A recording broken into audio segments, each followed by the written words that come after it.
Approximately 666,000 frontline workers are eligible to receive this check, and it will determine who receives the bonus payments. If all eligible workers apply, then each will receive approximately $750. If fewer workers apply, then that pot will be split among those applicants. The Minnesota Senate recently passed the Comprehensive Health and Human Services Reform Bill to address the state's long-term care and workforce issues. So folks, will President Biden do something for this? Folks, we have a ton of news about the Ford stimulus checks, Social Security benefits, SSI and SSDI. There's a huge deadline for millions of Americans, and officials have confirmed they need to take action to claim a one-time relief check. In roughly 2 months, the governor of Connecticut will send out nearly $170 million in tax rebates and other payments to low and middle-income families, with children into Connecticut's working poor. While it's part of one of the largest tax cuts in state history, it also marks the largest election year outpouring of one-time relief, since the governor sent $115 million in tax rebates to Connecticut households as he sought re-election in 1998. State's administration hopes to send out at least 300,000 child tax credit rebates this year to single parents earn less than $100,000 in 2021, and the two-parent families that earn less than $200,000. Families must file with the State Department of Revenue Services before June 1st and July 31st to receive a credit. The administration said it expects to issue the relief in August. Around the same time, it also expects to distribute $40 million to $45 million among roughly 180,000 working poor households who claim the state's earned income tax credit on the 2021 state tax returns. The state earned income tax credit currently is worth 30% of the federal credit and provides recipients an average benefit of $700. The one-time $300 bump Lamont and other Democrat-controlled legislature approved for earned income tax credit recipients effectively raised the state credit temporarily to 42% of the tax benefit. But tax reform advocates have been pushing for years to make permanent a child tax credit and enhance earned income tax credit program. The governor has said he wants to reassess the state's fiscal health after much of the $3 billion in federal crisis relief Connecticut received last year has been exhausted. Over the weekend, buyers paid a $5 a gallon, or roughly $100 to fill the tank, and gas prices have doubled since Biden took office. JP Morgan analysts predict $6 a gallon by August, and experts warn this crisis will continue even after Biden's term ends because he's dismantling fossil fuel production. There are now 20 states plus Washington, D.C. with averages of $5 or above. The highest priced states remain California with a state average of $6.42 a gallon. 31% of the nation's 130,000 gas stations were already selling gas for more than $5 a gallon. There are stations and states where gas is cheaper. About 15% of stations nationwide still are selling gas for less than $4.50 a gallon. But even in May, states where gas is cheaper, such as Mississippi, lower average income can mean drivers have to work longer to fill up their tanks. Biden has fighting.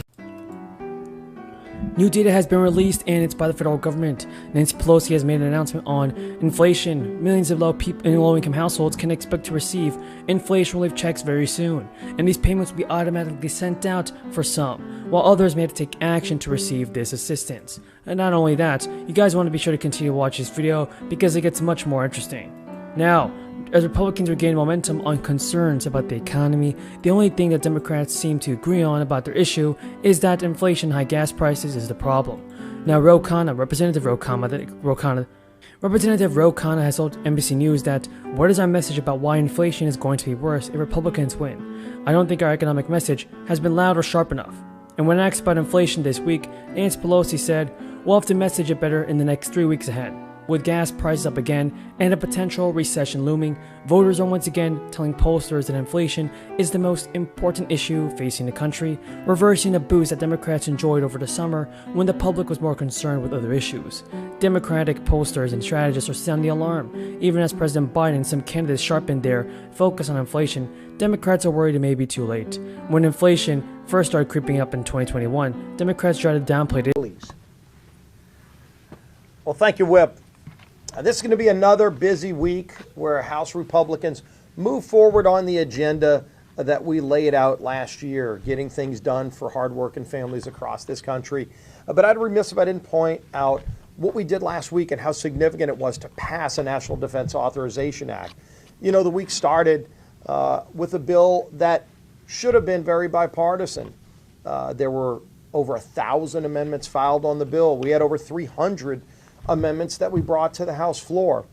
And everything was moving smooth in a bipartisan way until an amendment passed that pushed back on the indoctrination that President Biden has tried to force into the Department of Defense, moving the Department of Defense away from its core mission of being prepared for the aggressive actions of our adversaries. You see what China's doing with their military. Our military was not meeting that same mission. We refocused the military with that bill. We gave a much needed pay raise, over 5% pay raise to our troops with that bill, and yet almost every Democrat walked away on the final passage. What was also important, and there was an amendment that I didn't see a lot of press coverage about, but I think it says a lot about where the Democrats' priorities were.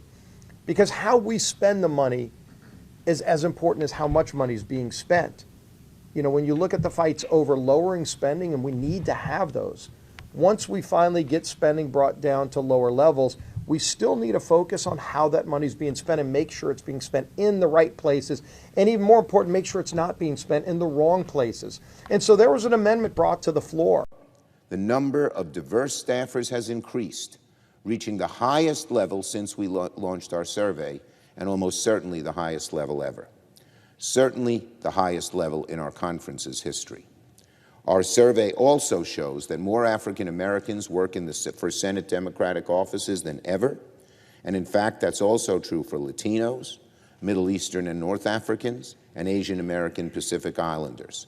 Additionally, more staffers identify as part of the LGBTQ community since we first asked that question starting in 2019. He called for a number of changes to tax policy in his State of the Union address, including significantly raising the levy on stock, buybacks, and imposing a billionaire minimum tax. But the shout-out to the expanded child tax credit is more immediately significantly for the average American family than a tax on billionaires. The expanded child tax credit was back in 2021 to help a lot of people out and to help families with Americans struggling financially while they provided stimulus for a long time. And the maximum benefit of the credit was increased from $2,000 to $3,000 in 2021. That's for people 6 to 17 years old. And half of the credit was given in advance, plus in monthly payments to the families to help others throughout the year, and the other half was given as part of a household's tax refund. The household with pretty much no or low income was able to receive it for the first time. And though it can take years for the policy to have the tangible effects, the impact of the credit was pretty much very noticeable, very fast. And so I believe it's pretty much right for Joe Biden to send out another one. Don't you guys agree? Parents reported using the advance payments for household essentials like groceries, clothing, schools, and utilities.